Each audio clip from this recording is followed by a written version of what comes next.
بسم اللہ الرحمن الرحیم الرحمن علم القرآن خلق الانسان علمہ البیان۔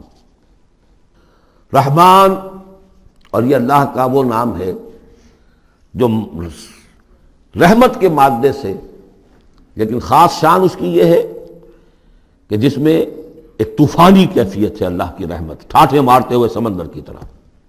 غضبان ہم پڑھ چکے ہیں 2 دفعہ، نہایت غضبناک، حضرت موسیٰ کے لیے لفظ آیا غضبان آصفہ۔ تو عرب کہے گا اگر بھوک سے مر رہا ہے انا جوعان، پیاس سے مر رہا ہے انا عطشان، تو رحمان کے وزن پر بہت مبالغہ ہوتا ہے، اور اس میں ایک شان ہوتی ہے جیسے کہ طوفانی شان، طوفان وہ بھی اسی میں ہے۔ الرحمن وہ ہستی کہ جس کی رحمت ٹھاٹھے مارتے سمندر کے مانند ہے۔ علم القرآن، اس نے قرآن سکھایا ہے۔ یعنی یہ کہ قرآن مجید کی عظمت کا تصور کرو، یہ اللہ کی رحمانیت کا مظہر عتم ہے، اس کی رحمت کی سب سے بڑی شان، اس کا مظہر عتم جو ہے وہ قرآن ہے۔ دوسری بات یہ، اللہ کے ناموں میں چوٹی کا نام رحمان ہے، بہت پسندیدہ۔ رحمت کی تو ضرورت ہر شخص کو ہے۔ حضور نے فرمایا میں بھی مستغنی نہیں۔ آپ نے ایک موقع پہ فرمایا کہ کوشش جنت میں صرف اپنے اعمال کی بنیاد پر نہیں جائے گا جب تک کہ رحمت خداوندی دستگیری نہ کرے۔ اور حضرت عائشہ سے ہے یہ روایت۔ حضرت عائشہ نے پوچھ لیا، ظاہر بات ہے میاں بیوی کے درمیان ایک بے تکلفی بھی ہوتی ہے کہ کیا حضور آپ بھی؟ آپ نے فرمایا ہاں میں بھی۔ الا ان یتغمدنی ربی برحمتہ، میں بھی جنت میں نہیں جا سکوں گا مگر اس صورت میں کہ میرا رب مجھے اپنی رحمت سے ڈھانپ لے۔ تو رحمان چوٹی کا نام ہے اللہ کے ناموں میں سے، اور جو علم اللہ نے دیا ہے انسان کو اس میں چوٹی کا علم قرآن ہے۔ ایک علم وہ ہے ریویلڈ نالج جس کی چوٹی یہ ہے، ایک علم ہے ایکوائرڈ نالج، رفتہ رفتہ انسان جا رہا ہے، لیکن سب سے اونچا علم، سب سے بڑا علم خلق الانسان، اسی نے انسان کو بنایا، اور اس کی کریشن کا کلائمیکس انسان ہے، تخلیق کی معراج انسان ہے۔ خلقتہ بیدی، اپنے دونوں ہاتھوں سے بنایا ہے، جس میں عالم امر اور عالم خلق جمع ہو گئے۔ اس سے آگے علمہ البیان، جو صلاحیتیں انسان کو دی ہیں ان میں چوٹی کی صلاحیت جو ہے بیان ہے۔ انسان کو کہا گیا حیوان ناطق، نطق، قوت بیان۔ اور یہ بات ہمیں معلوم ہے کہ یہ جو انسان کا جو برین ہے، ظاہر بات ہے گوریلاز میں بھی ہے، چمپینزیز میں بھی ہے، اور بھی حیوانات کے اندر بھی ہے، گھوڑے کا بھی برین ہے، لیکن یہ برین جیسے جیسے رفتہ رفتہ لوور اینیمل سے اوپر آپ آ کر دیکھتے ہیں، ہائیسٹ انسان کے اندر آ کر اس کا جو گرے میٹر ہے، وہ جو ہائیسٹ ایوالوڈ فارم ہے، اس میں مختلف ایریاز ہیں۔ یہ ویژن کا ایریا ہے، آنکھ سے جو انفارمیشن جا رہی ہے وہ پھر ڈسائفر ہوتی ہے گرے میٹر کے اس پچھلے حصے کے اندر، ہیئرنگ ایریا ہے۔ لیکن سب سے بڑا رقبہ جو ہے وہ ہے سپیچ سینٹر، اور اس کے 2 حصے ہیں، دوسرے کی بات سننا اور سمجھنا، پھر اپنی بات کہنا۔ یہ 2 ایسپیکٹس ہیں اس کے۔ تو سپیچ سینٹر، اس میں دونوں چیزیں آ جائیں گی، کلام کا فہم اور پھر کلام کو دوسروں تک پہنچانا۔ تو علمہ البیان، اللہ نے صلاحیتیں تو اور بھی دی انسانوں کو بہت سی، آنکھ بھی دی، کان بھی دیا، لیکن یہ آنکھ اور کان تو حیوانات میں بھی ہے، بلکہ بعض حیوانات کی بصارت ہم سے کہیں زیادہ آگے ہے۔ بعض حیوانات وہ ہیں کہ جنہیں روشنی کی بھی ضرورت نہیں دیکھنے کے لیے، بغیر اندھیرے میں بھی دیکھتے، ہم تو اندھیرے میں نہیں دیکھ سکتے۔ اس طرح کان، گھوڑے کا کان جو ہے اس کے کان کھڑے ہو جاتے ہیں اینٹنا کی طرح سے، اگر کہیں سے آہٹ ہو، جب یہ اپنے گھوڑ سوار نے کچھ نہیں دیکھا، نہ سنا ہے، لیکن ذرا سی آہٹ کہیں کہ گھوڑے نے سن لی۔ اس حوالے سے باقی چیزیں جو ہیں ان میں تو یہ کہ علیحدہ علیحدہ گنا جائے گا تو صلاحیتیں باقی شاید انسان سے بہتر بھی دوسرے حیوانات میں ہیں۔ سونگھنے کی صلاحیت کتے میں جتنی ہے ہمارے پاس تو 1/100 بھی نہیں۔ حیوانات میں سونگھنے کا ایریا جو ہے وہ بہت بڑا ہوتا ہے برین کے اندر، وہ سونگ کر چیزوں کو اندازہ کرتے ہیں کھانے کی ہے کہ نہیں ہے۔ لیکن انسان کے ہاں آ کر ہائیسٹ لیول آف برین میں یہ اسپیچ سینٹر ہے۔ اب یہ جو 4 آیتوں سے 3 جملے بنے، الرحمن آیت 1 ہو گئی لیکن جملہ تو نہیں بنا۔ الرحمن مبتدا ہے، علم القرآن خبر ہے، جملہ اب بنا، تو جملے 3 ہوئے، الرحمن علم القرآن خلق الانسان علمہ البیان۔ اس کو جو ریشو پروپورشن کا قاعدہ ہوتا تھا نسبت و تناسب کا حساب میں ارتھمیٹک میں 3 ویلیوز دی گئی ہیں، چوتھی تلاش کرو۔ چوتھی ویلیو اس میں کیا ہے جو مضمر ہے، چھپی ہوئی ہے؟ انسان کو جو بہترین صلاحیت اللہ نے دی ہے قوت بیان، اس کا مصرف بھی ہونا چاہیے بہترین۔ اس کا بہترین مصرف یہ ہے کہ قرآن سمجھو اور سمجھاؤ، قرآن پڑھو اور پڑھاؤ۔ جیسے کہاوت ہے کہ توپ اس لیے نہیں بنتی کہ اس سے مکھیاں ماری جائیں، اسی طرح اتنی بڑی صلاحیت جو تمہیں اللہ نے دی ہے، اسی صلاحیت کو وکلاء استعمال کرتے ہو، جو اچھا آرگو کر سکے اس کی فیس بڑھتی چلی جاتی۔ ڈیماگوگ کوئی لیڈر ہے، بڑی اچھی تقریر کر سکتا ہے، وہ مرنے مارنے پر جو ہے مجمع کو آمادہ کر دے گا، لوگوں کو آمادہ کر دے گا، وہ اپنی گردنیں کٹوا دیں گے، لیڈر بن جائے گا۔ تو یہ صلاحیت جو ہے اس لیے نہیں ہے کہ تو دنیا میں لیڈریاں اپنی بناؤ اس کے ذریعے سے، اس کا مصرف کیا ہے؟ قرآن سمجھو اور سمجھاؤ۔ یہ ہے بیان، اللہ کا بیان۔ اس بیان کو سمجھنا، پہلے تو اسپیچ سینٹر کا وہ حصہ جو ہے اس کو سمجھے، اور پھر اسپیچ سینٹر کا جو دوسرا جو حصہ ہے وہ اس کو بیان کرے۔ چنانچہ اس کو کھول کر بیان کر دیا محمد رسول اللہ صلی اللہ علیہ وسلم نے۔ حدیث ہے آپ کی جس کے راوی ہیں عثمان ابن عفان۔ دیکھیے نام کے اندر بھی وہ قافیہ مل رہا ہے، الرحمن علم القرآن خلق الانسان علمہ البیان عن عثمان ابن عفان۔ اب عفان کے بیٹے عثمان نے روایت کیا، حضور نے فرمایا خیرکم من تعلم القرآن وعلمہ، اور خیر یہاں پر سپرلیٹو کے سنس میں آ رہا ہے، تم میں بہترین لوگ وہ ہیں جو قرآن سیکھیں اور سکھائیں۔ اب سورہ قمر کے فوراً بعد یہ وَلَقَدْ يَسَّرْنَا الْقُرْآنَ لِلذِّكْرِ فَهَلْ مِن مُدَّكِرٍ الرحمن علم القرآن خلق الانسان علمہ البیان الشمس والقمر بحسبان۔ یہ سورج اور چاند سب ایک حساب کے ساتھ ہیں، ان کی گردش حساب کے ساتھ ہے، اسی حساب سے دن بن رہے ہیں، راتیں بن رہی ہیں، ہفتے اور سال اور مہینے بن رہے ہیں۔ والنجم والشجر یسجدان، نجم جو ہے تو ستارے، سورج اور چاند کے مناسبت سے تو اس کے لیے ستارے کی مفہوم ہے، لیکن نجم جو عربی زبان میں جھاڑیوں کو بھی کہتے ہیں جو زمین میں ہوتی ہیں، کیونکہ یہ ستارے بھی زمین میں اتنے نظر آتے ہیں جیسے کہ جھاڑیاں ہوں۔ والنجم والشجر یسجدان، شجر کے حوالے سے ترجمہ کرتے ہیں تو وہ جھاڑیاں، یہ بھی سجدہ کرتے ہیں، اللہ کے سامنے سربسجود ہوتے ہیں، ان کے سائے، جیسا کہ کئی دفعہ آ چکا ہے۔ وَالسَّمَاءَ رَفَعَهَا وَوَضَعَ الْمِيزَانَ، اور آسمان کو اس نے بلند کیا اور اس میں رکھے ترازو۔ یہاں اس سے مراد وہ ترازو نہیں ہے جو کہ تولتی ہے دنیا کے اندر، اس میں بیلنس ہے، کاسمک بیلنس۔ آسمان اور زمین کے اندر، آسمان میں جتنے اجرام سماویہ ہیں، ان کو جو چیز تھامے ہوئے ہے، قائم رکھے ہوئے ہے، وہ ایک بیلنس ہے۔ جو کشش ثقل ہے، ان کی مختلف، یہ سب ایک دوسرے کو کھینچ رہے ہیں، اور ادھر ادھر سے دونوں طرف سے جو کھینچ ہے وہ ہر کرے کو اپنی جگہ پر رکھے ہوئے ہیں۔ یہ بیلنس جب ذرا سا گڑبڑ ہوگا اور یہ کرے آپس میں ٹکرا جائیں گے، فاصلے ہی کہیں تو ہوتا ہے conversely proportional to the distance, لہذا وہ جو گریویٹیشنل فورس ہے، اگر ایک طرف سے ذرا فاصلہ کم ہو گیا، اس کا مطلب دوسری طرف بڑھ گیا، تلپٹ ہو جائے گا۔ تو یہ کاسمک بیلنس ہے۔ وَالسَّمَاءَ رَفَعَهَا وَوَضَعَ الْمِيزَانَ أَلَّا تَطْغَوْا فِي الْمِيزَانِ، دیکھو اس میزان میں، اس توازن میں، یہ جو بیلنس ہے یہاں کا، اس میں کوئی کمی بیشی نہ کرو، بد زیادتی کرو۔ وَأَقِيمُوا الْوَزْنَ بِالْقِسْطِ وَلَا تُخْسِرُوا الْمِيزَانَ، اور قائم رکھو وزن کو قسط کے ساتھ، عدل کے ساتھ، اور اس کے اندر کہیں کوئی کمی نہ کرو، نہ تطغوا نہ تخسروا، نہ کمی نہ زیادتی۔ کہیں فاصلہ بڑھ جائے گا تب بھی خرابی، کہیں فاصلہ کم ہو جائے گا تب بھی خرابی۔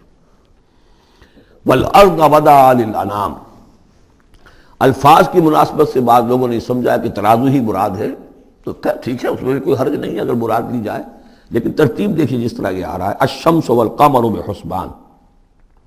اب اس کے حوالے سے یہ گویا کہ کاسموس کی بات ہو رہی ہے، اس کاسموس کی بات کے بعد نیچے اتر کے وَالْأَرْضَ وَضَعَهَا لِلْأَنَامِ، تدریجاً نیچے آ رہے ہیں، اور زمین کو ہم نے بنا دیا، رکھ دیا لوگوں کے لیے، پست کر دیا، ان کے قدموں میں بچھا دیا اپنی مخلوقات کے لیے۔ اور مخلوقات میں انسان بھی ہیں، جنات بھی ہیں۔ فیہا فاکہۃ، اس میں میوے ہیں، والنخل، اور کھجوریں ہیں، ذات الاکمام، جن پر کے غلاف چڑھے ہوتے ہیں، والحب ذو العصف، اور اناج ہے جس کے ساتھ بس بھی ہوتا ہے، والریحان، اس کے دو ترجمے ہیں، ایک تو یہ کہ اور خوشبودار پھول بھی ہیں، یا یہ کہ اور دوسری غذائیں بھی ہیں۔ فَبِأَيِّ آلَاءِ رَبِّكُمَا تُكَذِّبَانِ، عام طور پر جو ترجمہ ہے اس میں آلاء کا ترجمہ کیا گیا ہے نعمتیں، لیکن اصل میں یہاں نعمت، قدرت، ان دونوں کو جمع کیجیے۔ کہیں وہ نعمت کا تذکرہ ہے، کہیں اللہ کی قدرت کا ذکر ہے، اس کی قدرت کی نشانیاں ہیں۔ فَبِأَيِّ آلَاءِ رَبِّكُمَا تُكَذِّبَانِ، تو تم اپنے رب کی کون کون سی نعمتوں اور قدرتوں کا انکار کرو گے۔ تکذبان صیغہ ہے تثنیہ کا، دونوں سے خطاب ہو رہا ہے، انسانوں سے اور جنوں سے، اور یہ بات آگے چل کر واضح ہو جائے گی۔ خلق الانسان من صلصال کالفخار، ہم نے بنایا انسان کو اس صلصال سے، اس سوکھی ہوئی خشک مٹی سے، وہ گارا سنا ہوا گورا، صلصال من حمئی مسنون، اور جب وہ اتنا سوکھ گیا کہ کھنکنے لگا، کالفخار، جیسے ٹھیکرا ہوتا ہے، اسے بنایا۔ وَخَلَقَ الْجَانَّ مِن مَارِجٍ مِّن نَار، اور جنات کو ہم نے بنایا آگ کی لپٹ سے، جس کو کہ ہم اس سے پہلے پڑھ چکے ہیں سورہ ہجر میں، نار السموم، لو جیسی ہوتی ہے جس کے اندر کی آگ ہوتی ہے۔ تو ایسے ہی وہ جو فلیم ہوتا ہے، شعلہ، اس کا ایک حصہ تو ہے جو نظر آتا ہے، اور ایک حصہ وہ جو نظر نہیں آتا۔ وہ جو اوپر کا حصہ ہے وہ ہے جہاں پہ سب سے زیادہ ہیٹ، ٹیمپریچر ہائیسٹ وہاں ہوتا ہے، وہ ہے مارج من نار۔ فَبِأَيِّ آلَاءِ رَبِّكُمَا تُكَذِّبَانِ، رب المشرقین و رب المغربین، وہ رب ہے مشرقوں کا بھی، دونوں مشرقوں کا اور دونوں مغربوں کا۔ یہ تسنیہ کی جو مناسبت سے یہاں پر مشرقین و مغربین کہا، کہیں مشارق والمغارب ہے، رب المشارق والمغارب، کہیں مشرق و مغرب ہے، اور یہ سب ٹھیک ہے، مشرق و مغرب واحد کی حیثیت سے بھی درست ہے۔ اور مشرقین اور مغربین، اس وقت کا جو مشرق ہے جہاں سورج نکل رہا ہے، اس کے مقابلے میں مغرب ہے جہاں وہ ڈوبے گا، لیکن وہی مغرب وہ مشرق ہے دوسرے، ہمارا جو پیچھے جو حصہ ہے گلوب کا، اس کا مشرق ہے، اور جو ہمارا مشرق ہے وہ اس کا مغرب ہے۔ تو دو مشرق دو مغرب۔ پھر یہ کہ ہر نقطہ جو ہے زمین پر وہ مشرق بھی ہے مغرب بھی ہے، کسی نہ کسی وقت وہاں پر سورج جو ہے طلوع ہو رہا ہے، کبھی وہاں پر غروب ہو رہا ہے، تو مشارق والمغارب۔ لیکن یہاں پر تسنیہ کی مناسبت سے رب المشرقین و رب المغربین، دونوں مشرقوں کا رب مالک اور دونوں مغربوں کا۔ فَبِأَيِّ آلَاءِ رَبِّكُمَا تُكَذِّبَانِ، مَرَجَ الْبَحْرَيْنِ يَلْتَقِيَانِ، اس نے چلا دیے دو دریا جو آپس میں ملے ہوئے بھی ہیں، بینہما برزخ لا یبغیان، لیکن ان کے مابین ایک ایسا پردہ حائل ہے کہ وہ ایک دوسرے میں گھستے نہیں ہیں، داخل نہیں ہوتے، اپنی حد کے اندر رہتے ہیں۔ یہ ہیں گرم روئیں چلتی ہیں ٹھنڈے پانی کے سمندر میں، یا جیسے کہ کابل پر نظر آتا ہے دو دریا چل رہے ہیں، دریائے سندھ کا پانی علیحدہ نظر آ رہا ہے اور دریائے کابل کا علیحدہ نظر آ رہا ہے، اور یہ اٹک پر نظر آتا ہے، اور کافی دور تک پھر یہ علیحدہ علیحدہ چلتے نظر آتے ہیں۔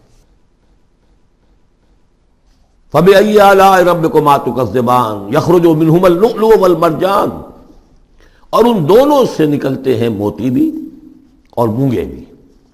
فَبِأَيِّ آلَاءِ رَبِّكُمَا تُكَذِّبَانِ وَلَهُ الْجَوَارِ الْمُنشَآتُ فِي الْبَحْرِ كَالْأَعْلَامِ، اور اس کے لیے ہی ہیں، اللہ ہی کی ملکیت ہے وہ پہاڑ جیسے جہاز، جوار المنشآت جو اونچے کھڑے رہتے ہیں اور سمندر میں ایسے ہوتے ہیں جیسے پہاڑ۔ پچھلے زمانے میں بھی تو اگرچہ بادبانی ہوتے تھے، جب بادبان کھل جاتے تھے تو بڑی اونچی اونچی جو ہے بادبان ہوتے تھے ان کے، پہاڑ کی طرح، پہاڑیاں چھوٹی چھوٹی، اور آج جو کچھ چلتے ہیں بڑے بڑے جہاز، ان کو جو دیکھیں تو واقعی تو وہ پہاڑ ہوتے ہیں سمندر میں۔ فَبِأَيِّ آلَاءِ رَبِّكُمَا تُكَذِّبَانِ كُلُّ مَنْ عَلَيْهَا فَانٍ، اب یہ جو یہاں آئی ہیں اب تک آیات، اللہ کی صنائی، اللہ کی قدرت نوٹ کریں گے جب ہم سورہ واقعہ پڑھیں گے۔ پہلے آیا ذکر قرآن، اس کی عظمت، اور اس کا جو ایک مضمر ہے چیز کہ انسان کو اس قرآن کی عظمت اور فضیلت کو سمجھ کر، اگر اللہ نے وہ جو شعر علامہ اقبال کا، اگر یک قطرہ خون داری اگر مشتے پرے داری، بیا با من تو موزم طریق شاہ بازی را، اگر تمہارے جسم میں کوئی قطرہ خون ہے اور کوئی مٹھی بھر پر بھی تمہیں دے رکھے ہیں، اے چڑیا اے بیا، آؤ کہ میں تمہیں شاہ بازی کے طریقے سکھاؤں۔ اسی طریقے سے اگر تمہیں بولنے کی صلاحیت دی ہے اللہ نے تو اس کا مصرف کیا ہے؟ خیرکم من تعلم القرآن وعلمہ۔ سمجھنے کی صلاحیت دی ہے، قرآن سمجھو۔ بیان کرنے کی صلاحیت دی ہے، بیان کرو قرآن کو۔ پھر یہ کہ اللہ تعالیٰ کی تخلیقی قوت، اس کا تذکرہ ہوا۔ وہاں آپ دیکھیں گے یہ بالکل الٹی یہی ترتیب ہوگی، آخر میں قرآن مجید کی عظمت، اس سے پہلے اللہ کی تخلیقی عظمت، اللہ کے یہی جو اعلیٰ ہے۔ اس کے بعد اب پہلے جہنم والوں کا تذکرہ یہاں ہو رہا ہے، وہاں بعد میں ہوگا۔ فرمایا کل من علیہا فان، جو بھی ہے اس زمین پر جو بھی مخلوقات ہیں سب فنا ہونے والی ہے۔ وَيَبْقَى وَجْهُ رَبِّكَ ذُو الْجَلَالِ وَالْإِكْرَامِ، باقی تو رہے گا صرف تیرے رب کا منہ، تیرے رب کا چہرہ، جو بہت بزرگی والا ہے اور بہت عظمت والا ہے۔ اب یہ کہ اللہ کا چہرہ ہم کیا اس کو نہیں سمجھ سکتے، آیات متشابہات میں سے ہوگا۔ جو اس کا مفہوم سمجھیں گے وہ یہ ہے اللہ کی ذات باقی، باقی سب چیز اللہ تعالیٰ کے سوا سب فانی، پوٹینشلی سب فانی ہے، اپنے طور پر سب کسی کا وجود جو ہے اپنے بل پر قائم نہیں ہے۔ اللہ جب تک قائم رکھے تو در حقیقت وہ خود اپنے بل پر قائم نہیں ہے، وہ تو اللہ تعالیٰ نے ان کو قائم رکھا ہوا ہے۔ کل من علیہا فان، اللہ باقی من کل فان، اللہ ہی باقی ہے، باقی تمام فانی ہے۔ وَيَبْقَى وَجْهُ رَبِّكَ ذُو الْجَلَالِ وَالْإِكْرَامِ فَبِأَيِّ آلَاءِ رَبِّكُمَا تُكَذِّبَانِ يَسْأَلُهُ مَنْ فِي السَّمَاوَاتِ وَالْأَرْضِ، جو بھی ہے آسمان اور زمین میں وہ سب اس کے در کے سوالی ہیں، اسی سے مانگ رہے ہیں۔ وجود بھی ملا ہے اسی سے، حیات کسی کے پاس ہے دی ہوئی ہے اسی کی، کوئی صلاحیت ہے تو دی ہوئی ہے اسی کی، کوئی ذہانت ہے تو دی ہوئی ہے اسی کی، روز کا رزق جو آ رہا ہے اسی کا عطا کرنا، ہر ایک سائل ہے۔ واللہ هو الغنی وانتم الفقراء، تم سب کے سب محتاج ہو، تمہارا وجود مستعار، تمہاری حیات مستعار، تمہیں علم جو دیا اس نے دیا جتنا دیا۔ ولا یحیطون بشیء من علمہ الا بما شاء، تو تمہاری کیفیت یہ ہے۔ یسألہ من فی السماوات والارض، اسی سے مانگتا ہے جو بھی ہے آسمانوں میں اور زمین میں۔ کل یوم ہوا فی شان، وہ ہر دن ایک شغل میں ہے، اس کی ایک مصروفیت ہے۔ یا میرے نزدیک اشارہ ہے اسی بات کی طرف، یدبر الامر من السماء الى الارض ثم یعرج الیہ فی یوم کان مقدارہ الف سنۃ مما تعدون۔ تدبیر امر ہے، ایک دن کی تدبیر وہ کرتا ہے، کیا کچھ اگرچہ وہ ایک دن اس کا 1000 سال کا ہے، اس میں کیا کیا ہونا ہے، کس طرح سے ہونا ہے، پھر وہ احکام کی تنفیذ ہوتی ہے، پھر اس کی رپورٹ ہے، اس کو واپس جاتی ہے۔ تو کل یوم ہوا فی شان، وہ کوئی ایک یوں سمجھیے کہ کوئی اسٹیٹک کوئی حقیقت نہیں ہے، خود اس کی مصروفیات، کل یوم ہوا فی شان، نئی شان کے ساتھ اس کا ظہور ہوتا ہے۔ کل یوم ہوا فی شان فبأی آلاء ربکما تکذبان سنفرغ لکم ایھا الثقلان۔ اب یہاں پر کھل کر بات کی کہ یہ تکذبان کیوں کہا جا رہا ہے۔ ہم جلد ہی فارغ ہو جائیں گے تمہارے لیے، اے دو بھاری قافلوں، اے انسانوں کا قافلہ اور اے جنات کے قافلے۔ ابھی جو ہے اس کائنات کو ہم نے چلایا ہوا ہے، ابھی مہلتیں ہم نے دے رکھی ہیں، وقت مقرر کیا ہوا ہے، اجل مسمى ہے اس کائنات کی بھی اور ہر قوم کی بھی۔ لکل امت اجل، ہر امت کے لیے بھی ایک اجل ہے، ہر ایک فرد کی اجل ہے، وہ سب ہے، لیکن القریب ہم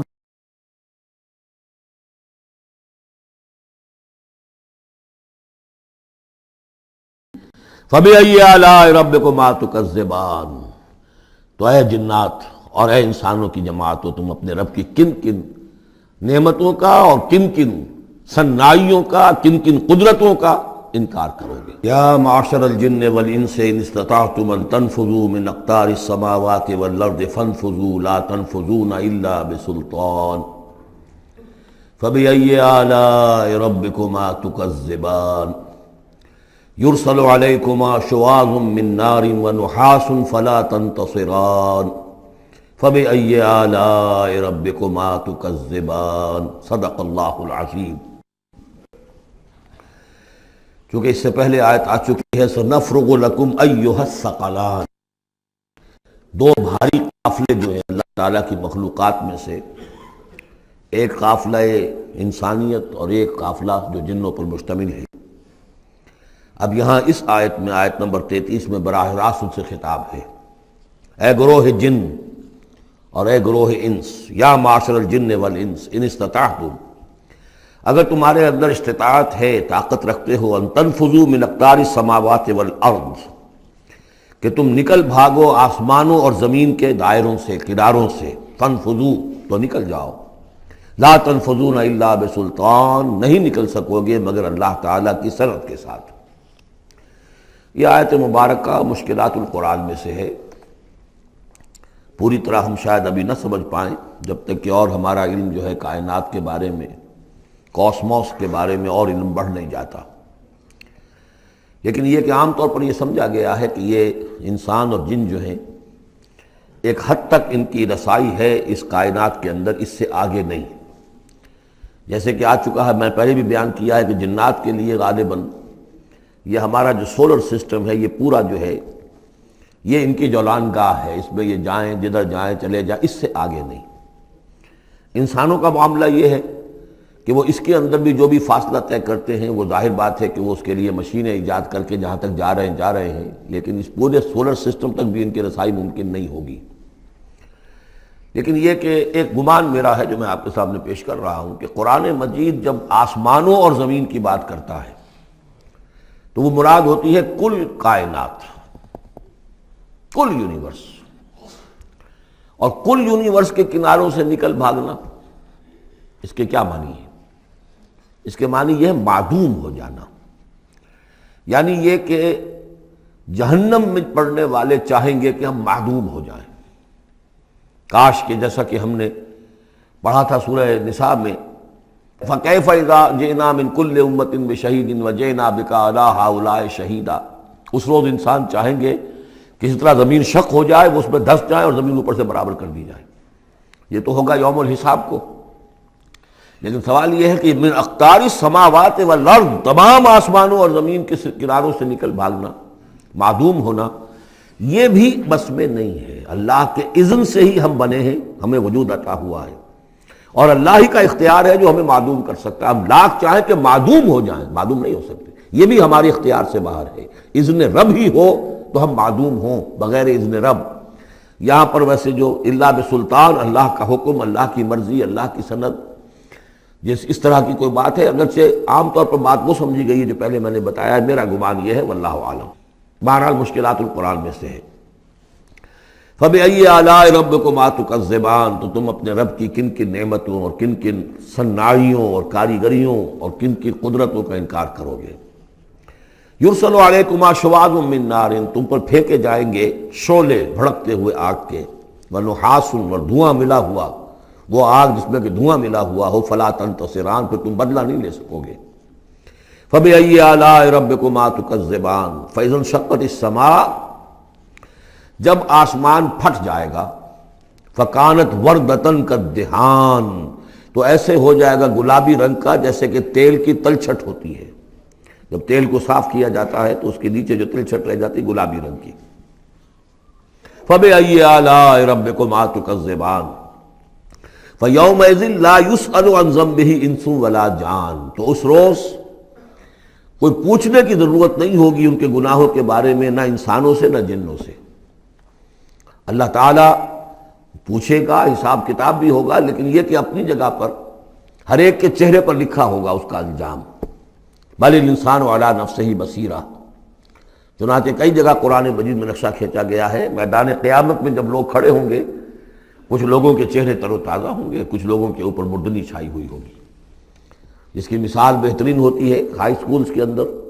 ہر سال جب ڈکلیئر کرتے ہیں امتحان، سالانہ امتحان کا نتیجہ، تو جب کھڑے ہوتے ہیں طالب علم سننے کے لیے، تو بعض لوگوں کے چہروں کے اوپر لکھا ہوتا ہے کہ یہ فیل ہونے، اس لیے کہ انہیں معلوم ہے لکھ کر کے آئے تھے ہم، اور بعض کے چہرے تر و تازہ ہوتے ہیں، انہیں اگر فکر ہوتی ہے تو اس کی کہ میں فرسٹ آتا ہوں یا نہیں آتا، بس اس کی تشویش ہو سکتی ہے، لیکن یہ کہ انہیں کوئی اندیشہ یہ نہیں ہوتا کہ وہ فیل ہو جائیں گے۔ تو فَيَوْمَئِذٍ لَا يُسْأَلُ عَنْ ذَنبِهِ انس ولا جان، اس دن پوچھا جانا ضروری نہیں ہوگا کسی سے بھی، نہ جن سے نہ ان سے، ان کے گناہ کے بارے میں۔ فَبِأَيِّ آلَاءِ رَبِّكُمَا تُكَذِّبَانِ يُعْرَفُ الْمُجْرِمُونَ بِسِیمَاهُمْ، پہچان لیے جائیں گے مجرم اپنے چہروں سے، چہرے ان کے اترے ہوئے ہوں گے، انہیں تو معلوم ہوگا۔ یعرف المجرمون بسیماہم فیؤخذ بالنواصی والاقدام، پھر ان کو پکڑا جائے گا ان کی پیشانی کے بالوں سے اور پاؤں سے، یعنی ہر ایک کو کوئی فرشتہ جو ہے وہ ادھر سے اس کی پیشانی کے بال پکڑے گا اور ادھر سے اس کی ٹانگیں پکڑ کر ٹاس کرے گا اسے۔ فَبِأَيِّ آلَاءِ رَبِّكُمَا تُكَذِّبَانِ هَٰذِهِ جَهَنَّمُ الَّتِي يُكَذِّبُ بِهَا الْمُجْرِمُونَ، جب پھینکا جائے گا اسے جہنم، یہ ہے وہ جہنم کہ جس کو جھٹلاتے رہے تھے وہ لوگ کہ جو جھٹلانے والے تھے۔ هَٰذِهِ جَهَنَّمُ الَّتِي يُكَذِّبُ بِهَا الْمُجْرِمُونَ، جسے مجرم گناہ گار جھٹلاتے رہے۔ یطوفون بینہا و بین حمیم آن، اب وہ چکر لگاتے رہیں گے، اس آگ سے نکلیں گے، پانی پینا چاہیں گے تو وہ پانی کھولتا ہوگا، حمیم آن، کھولتے پانی کے اور اس آگ کے درمیان۔ فَبِأَيِّ آلَاءِ رَبِّكُمَا تُكَذِّبَانِ، اب یہ تو اہل جہنم کا انجام ہے جو یہاں بیان ہو گیا۔ یہاں جنتیوں کے انجام سے پہلے ان کا بیان ہے، سورہ واقعہ میں پہلے جنتیوں کا بیان آئے گا اور پھر اہل جہنم کا بیان آئے گا، ترتیب عکسی۔ وَلِمَنْ خَافَ مَقَامَ رَبِّهِ جَنَّتَانِ، اور جو بھی اپنے رب کے حضور میں کھڑے ہونے سے ڈرتا رہا، لرزا و ترسا رہا، اس کے لیے دو جنتیں ہیں۔ یہ دو جنتیں کیوں کہی گئی؟ اس کے لیے جو توجیہ میری سمجھ میں آئی ہے اس میں مجھے خاصا اطمینان ہے، انشراح ہے کہ جنتیں جو جنوں کے لیے ہوں گی وہ علیحدہ جنت ہے، انسانوں کے لیے علیحدہ ہے۔ ظاہر بات ہے دونوں کے احساسات جدا ہیں، دونوں کے ذوق جدا ہیں، دونوں کے مذاق جدا ہیں، لہذا ایک جنت ہے کہ جو انسانوں کے لیے ہے اور ایک جنت ہے کہ جو جنات کے لیے ہے۔ ایک ہی طرح کی چیزیں ان دونوں کے لیے پلیزنٹ اور ان دونوں کے لیے جو ہو سکتی ہیں مسرت اور سرور آمیز، وہ ایک طرح کی نہیں ہو سکتی، ان کے تقاضے مختلف ہوں گے۔ تو لمن خاف، جو ڈرنے والے ہیں ان کے لیے جنتیں فراہم کر دی اللہ نے، وہی تسلیہ کا صیغہ ہے چونکہ یہاں جنوں اور انسانوں سے خطاب ہو رہا ہے مسلسل۔ یہ جو جنتان ہوں گی یہ ابتدائی جنتیں جن کا ذکر یہاں ہو رہا ہے، اس کے بعد دو اور جنتیں ہوں گی۔ تو جنتیوں کے دو درجے ہیں، ان میں جنات بھی ہوں گے انسان بھی ہوں گے، تو چار ہو گئے۔ کمتر درجے کے جنتی انسان اور جن دو، اور برتر درجے کے جنتی انسان اور جن دو، تو دو اور دو چار۔ تو یہاں پر اس سورہ مبارکہ میں جنتوں کا ذکر ہے۔ پہلے یہ کمتر درجے کے جنتیوں کا ذکر ہو رہا ہے۔ وَلِمَنْ خَافَ مَقَامَ رَبِّهِ جَنَّتَانِ فَبِأَيِّ آلَاءِ رَبِّكُمَا تُكَذِّبَانِ ذَوَاتَا أَفْنَانٍ، اس کی بہت سی شاخیں ہوں گی اس جنت کی۔ فَبِأَيِّ آلَاءِ رَبِّكُمَا تُكَذِّبَانِ فِيهِمَا عَيْنَانِ تَجْرِيَانِ، ان دونوں میں چشمے ہیں۔ اب عینان، ایک ایک جنت میں ایک ایک چشمہ ہے جو بہہ رہا ہے۔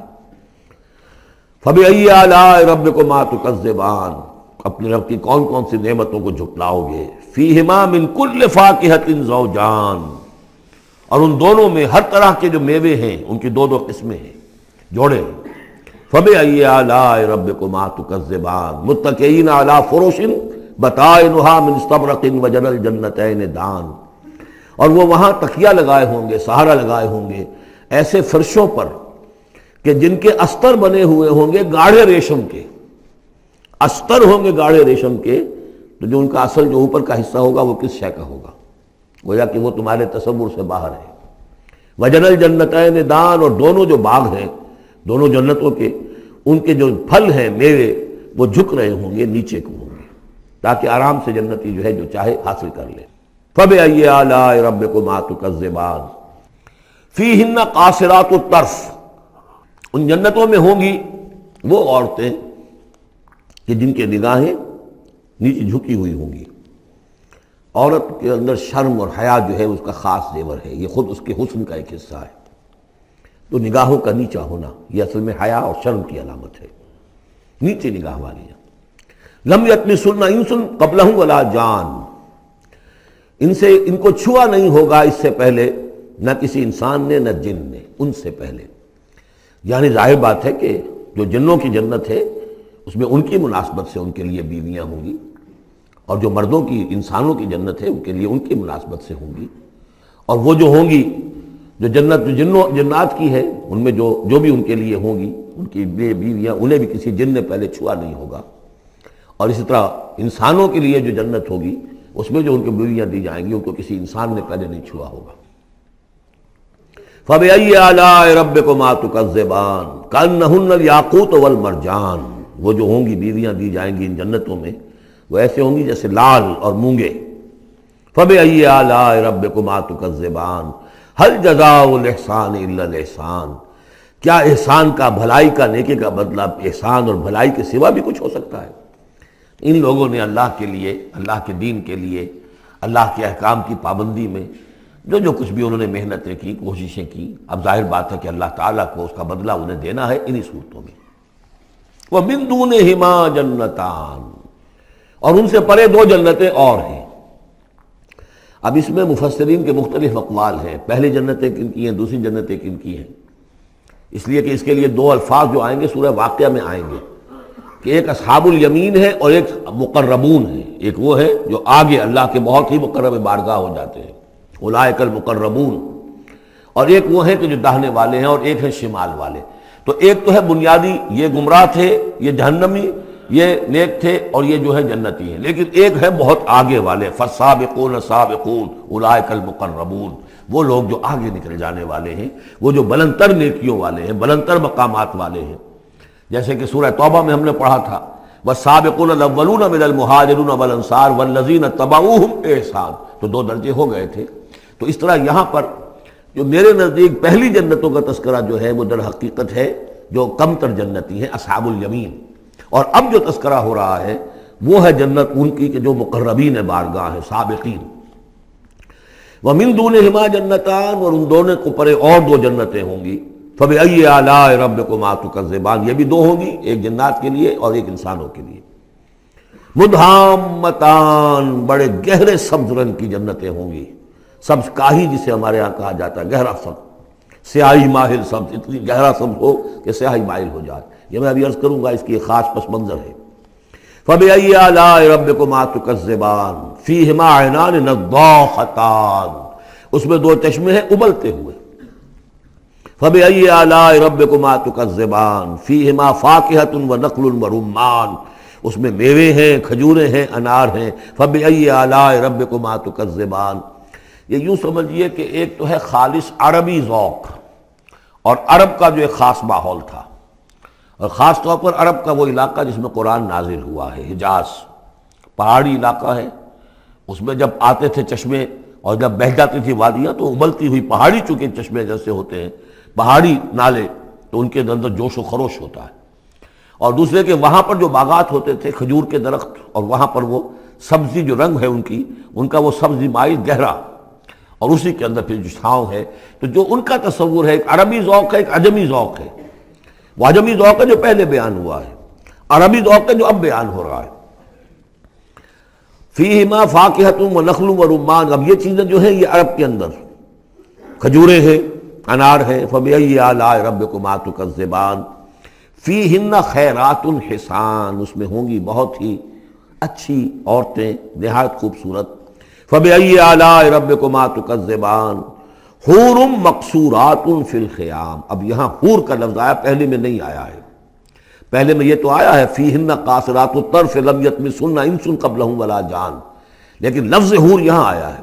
اسی کو نوٹ کریں گے کہ سورہ واقعہ میں بھی ایک کے ساتھ حور کا لفظ آئے گا، دوسرے کے ساتھ نہیں۔ حور مقصورات فی الخیام، اب یہ بھی عرب پس منظر ہے، خیموں میں رہنے والے۔ وہ حوریں کہ جو خیموں میں رکی رہنے والی ہوں گی۔ ظاہر بات ہے کہ وہاں پر تو عام طور پر شہر بہت کم تھے، پورے عرب کے اندر، حجاز کے اندر بہت کم، جو عام طور پر جو آبادیاں تھیں وہ خیموں میں رکی رہنے والیاں۔ وقرن فی بیوتکن ولا تبرجن تبرج الجاہلیۃ الاولی، وہ شمع محفل نہیں بنتی بلکہ وہ چراغ خانہ بنتی ہیں۔ حور مقصورات فی الخیام فبأی آلاء ربکما تکذبان لم یطمثن انس قبلہم ولا جان، نہیں انہیں چھوا ہوگا ان سے پہلے نہ کسی انسان نے اور نہ کسی جن نے۔ یہ ان دونوں کے میرے نزدیک علیحدہ علیحدہ، جنات کی جو جنت ہے اس میں جو ان کے لیے عورتیں اور بیویاں فراہم کی جائیں گی انہیں کسی جن نے نہیں چھوا ہوگا ان سے پہلے، اور جو انسانوں کے لیے جنت ہوگی وہاں جو انہیں بیویاں دی جائیں گی اور حوریں دی جائیں گی انہیں کسی انسان نے نہیں چھوا ہوگا۔ فَبِأَيِّ آلَاءِ رَبِّكُمَا تُكَذِّبَانِ مُتَّكِئِينَ عَلَىٰ رَفْرَفٍ خُضْرٍ وَعَبْقَرِيٍّ حِسَانٍ، وہ تکیہ لگائے بیٹھے ہوئے ہوں گے سب مسندوں پر اور بڑے قیمتی نفیس بچھونوں پر۔ فَبِأَيِّ آلَاءِ رَبِّكُمَا تُكَذِّبَانِ تَبَارَكَ اسْمُ رَبِّكَ ذِي الْجَلَالِ وَالْإِكْرَامِ، بہت بابرکت ہے نام تیرے رب کا جو بہت ذی الجلال بڑائی والا ہے اور اکرام عظمت والا ہے۔